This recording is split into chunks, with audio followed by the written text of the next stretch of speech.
বাসর রাতের কিছু গুরুত্বপূর্ণ সুন্নত ও আমল।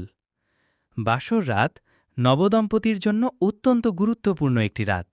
এই রাতে কিছু সুন্নত ও আমল পালন করলে দাম্পত্য জীবন বরকতময় হয় এবং ভালোবাসার ভিত্তি আরও মজবুত হয়। সালাম বিনিময়। ঘরে প্রবেশ করে প্রথমে স্ত্রীকে সালাম দিন। সালাম দেওয়া বরকতের প্রতীক এবং এর মাধ্যমে দুজনের মধ্যে আত্মিক সম্পর্ক আরও গভীর হয়। স্ত্রীর জন্য দোয়া। আপনার ডান হাত স্ত্রীর মাথার ওপর রেখে দোয়া পড়ুন।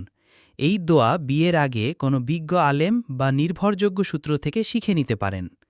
এর মাধ্যমে আল্লাহ তাআলা দাম্পত্য জীবনের রহমত ও বরকত দান করবেন। যুগল নামাজ। এরপর দুজন মিলে 2 রাকাত নামাজ আদায় করুন। আপনি ইমামতি করবেন এবং স্ত্রী আপনার পেছনে দাঁড়াবেন। এই নামাজ শুকরিয়া এবং বরকতের জন্য পড়া হয়, যা নবদম্পতির জন্য অত্যন্ত ফজিলতপূর্ণ। দাম্পত্য জীবনের শুভ সূচনা। নামাজ আদায়ের পর আপনারা একে অপরের সাথে নিজেদের চাওয়া পাওয়া এবং ভবিষ্যৎ দাম্পত্য জীবন নিয়ে আলোচনা করতে পারেন। এটি আপনাদের বোঝাপড়া এবং ভালোবাসার সম্পর্ককে আরও সুদৃঢ় করবে। এই আমলগুলো পালন করার মাধ্যমে দাম্পত্য জীবন আল্লাহ তাআলার রহমতে ভরে উঠবে ইনশাআল্লাহ।